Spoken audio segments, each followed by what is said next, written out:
안녕하십니까. 더불어민주당 제주특별자치도당 공직선거 후보자 추천관리위원장 김미호입니다.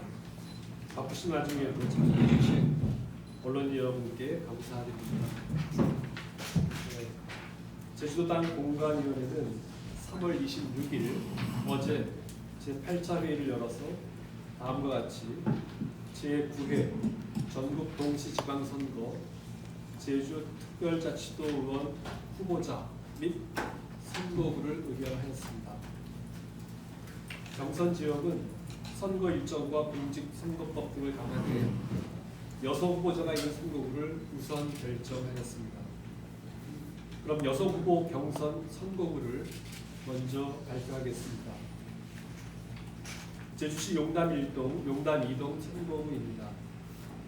김영심 예비후보와 이창빈 예비후보가 경선을 펼칩니다. 다음 제주시 오라동 선거구입니다. 강정범 예비후보와 이승화 제주도 의원이 경쟁합니다. 다음 현역 의원 간 대결이 펼쳐지는 제주시 노영동 을 선거구입니다.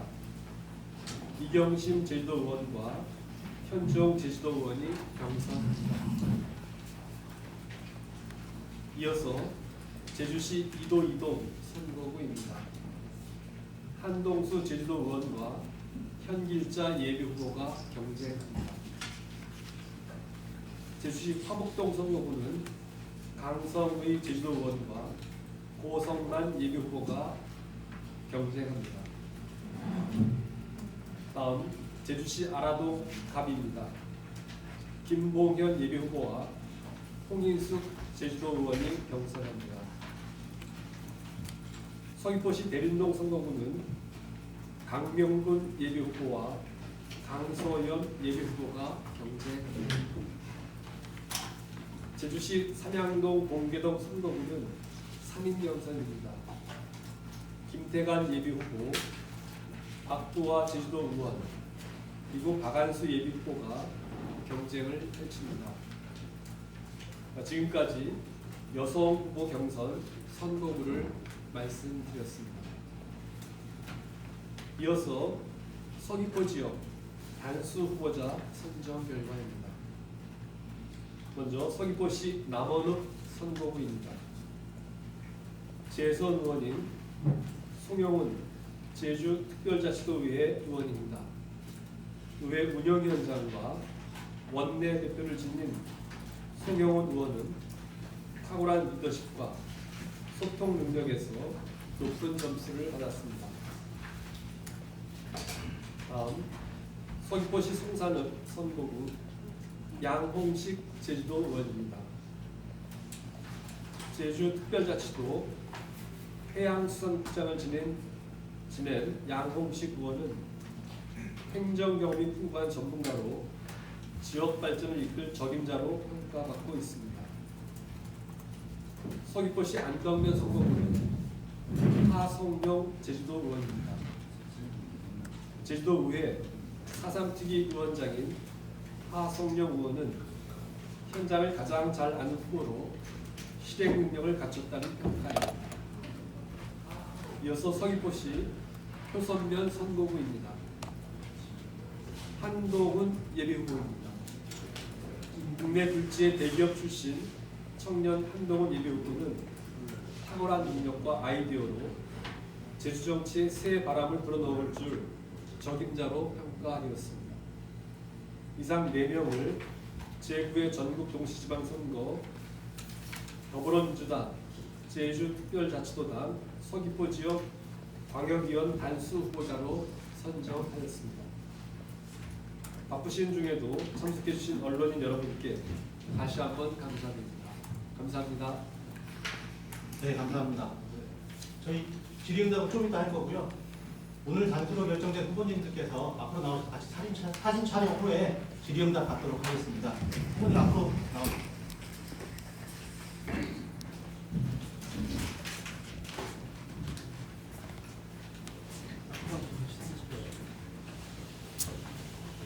공간장님 가운데 주시고 나란히 조금씩 해주시죠.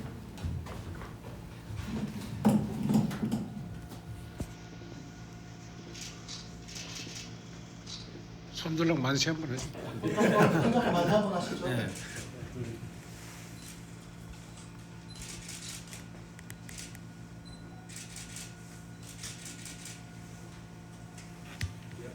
끝날. 네.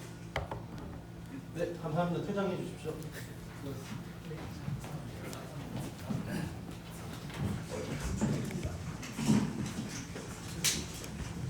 네, 이어서 질의응답 받도록 하겠습니다.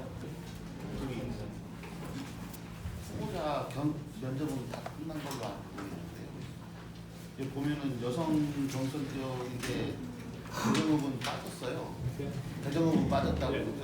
궁금한 게 이 공관위 위원님들이 후보자를 경선이라든가 뭐 결정할 때 어떤 과정을 거쳐서 결정하는지 좀 궁금하거든요. 예를 들면 공관위원들이 투표를 한다거나 아니면 어떤 중대 결정 사유가 있어서 어디 뭐 과락시킨다든가 이런 과정이 있을 것 같아요. 표결을 하나요? 아니면 그런 그 결격 사유를 보고 논의를 하시는 건가요?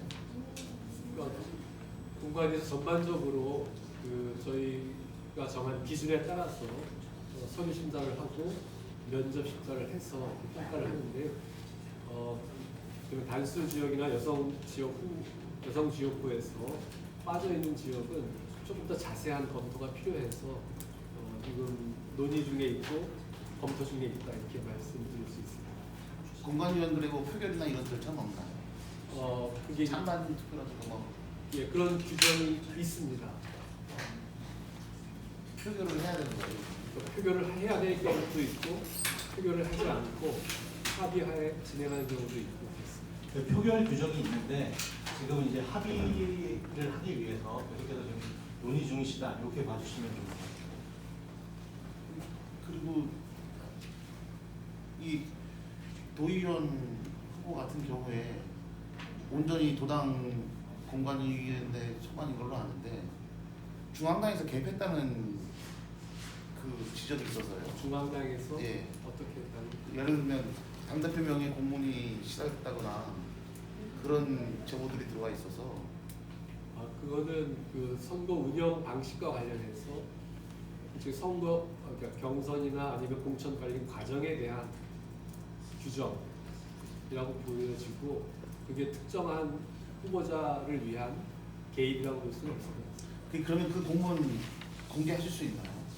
당대표 명의 그거는 공문은? 근데 공문을 공개해달라고 하는 건 적절하지 않은 것 같아요. 내용은 좀 알 수 있어야 이게. 근데 당의 공문인데 조직의 공문인데 그걸 대외적으로 공개해달라고 하는 건 별다른 건 없습니다. 그 내용 중에 뭐 이런 사람은 하지 말라 저런 사람은 하지 말라 이런 내용은 없습니다.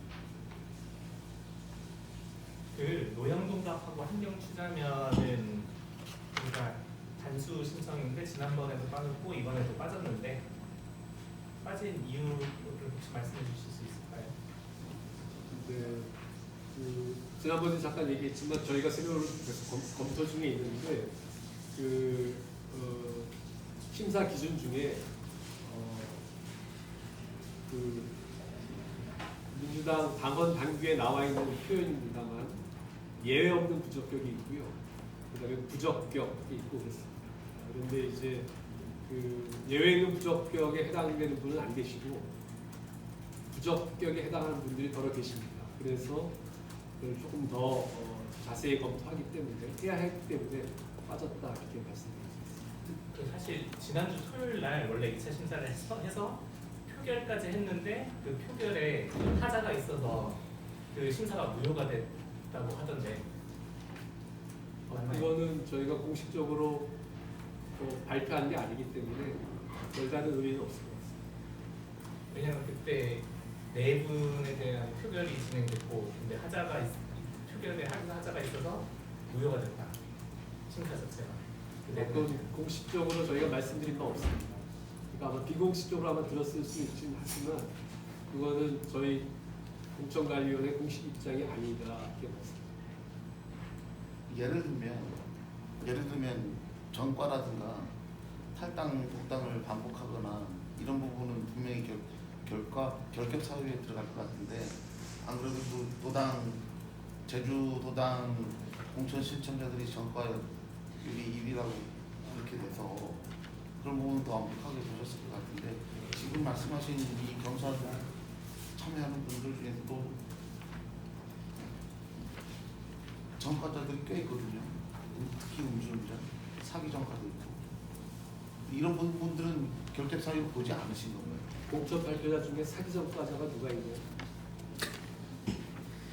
선관위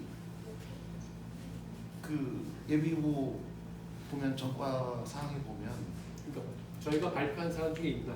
있습니다. 누구시죠? 지난번에 5분 발표했고 오늘 8분과 4분을 발표한 분 중에 사기 전과자가 누가 있는지 잠시만요. 말씀하시죠. 제가 그거 보여드릴게요. 제가 실명을 거론하기 좀 그래서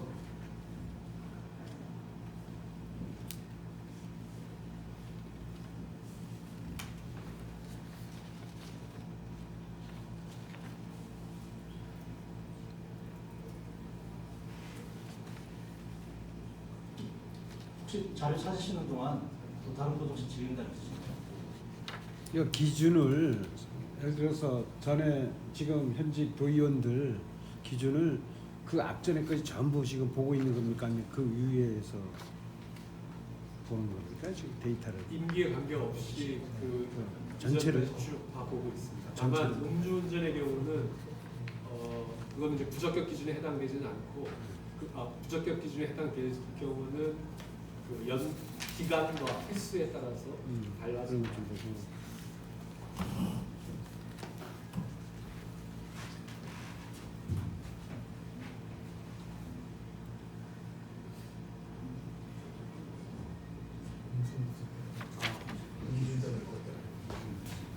확인이 됐는데요.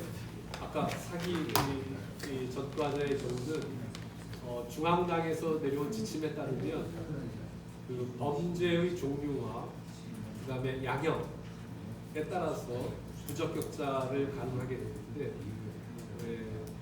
둘 다 특정한 범죄이고 금고 및 집행유예 이상이면 부적격에 해당합니다.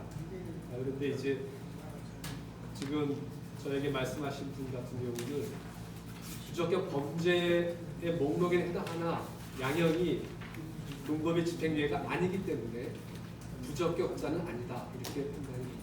부적격자가 되려면 두 가지 기준을 다 충족해야 되는데 특정한 제목이고 금고 및 집행유예 이상이면 부적격에 해당이 되고 둘 중에 하나라도 빠지면 부적격에 해당되지 않습니다. 지금 그러면 두 엔드가 아니고 분은 5월하는 말씀이시네요. 네? 엔드가 아니고 5월하는 말씀이시네요. 둘 다 충족시키면 부적격자고 5월가 아니고 엔드라는 그렇죠. 말씀이시네요. 맞습니다. 그렇다면 기준이 부적격자로 될 사람들이 많지 않을 것 같은데 아니 네. 없다고 봐야 될 것 같은데 그렇게 많지 그런- 않습니다만 있긴 합니다. 그런 조건이면 만약에 그런 양형 적용이라는 이런 기준이 당대표 명의로 내려온 공문에 그 내용이 있다 그러면 엄연히 이거는 당 대표가 아니고 그 전국적으로 동일한 기준으로 당원 당규에 나와 있는 내용. 특정한 지역에 대해서 얘기한 게 아니고요. 전국에 똑같이 적용되는 기준이다. 그럼 그 당대표 명의의 공문이 전국에 다 똑같이 그 당대표 공문 이전에 있던 겁니다. 그 심사 기준은 당대표 공문에서 온 게 아니고 아까 특정한 범죄와 양형 기준에 대한 것은 특정한 공문에 의한 것이 아니고 규정에 의한 것이다. 이렇게 됐습니다. 지금 공관이 결과 발표 전에 당대표 명의의 공문이 제주도당에 왔다는 것 자체가 공관이 어떤 압력이라든가 다른 지시사항을 내린 걸 보여줄 수밖에 없거든요. 그 공문은 전국 17개 시도당에 다 간 공문이거든요. 그러니까 저희 제주도에만 온 게 아니고 타 지역에 간 겁니다. 그래서 제가 도당 사무처장 얘기를 들어보니 다른 지역에서 더러 문제가 있었던 것 같습니다. 그래서 그런 일들이 더 이상 나타나지 않기를 바란다는 취지로 보낸 공문을 알고 있습니다. 일부 공관위원들이 이제 표결이 아니고 표결을 이루지 않고 독단적으로 이룬다라고 지적하는 공관위원이 있는 걸로 알고 있는데요. 다시 말씀해 주세요. 표결이 아니고 표결에 의한 결결이 아니고 제대로 이루어지지 않았다라고 주장하시는 분들이 있는 걸로 알고 있거든요. 일단 그런- 아직 공식적으로 표결하지 않았습니다. 이분들은 그러면은 표결에 의한 표결에 의한 건 아니고요. 합의에 의한. 공관위원도 전부 다 동의하셨나요? 네, 그렇습니다.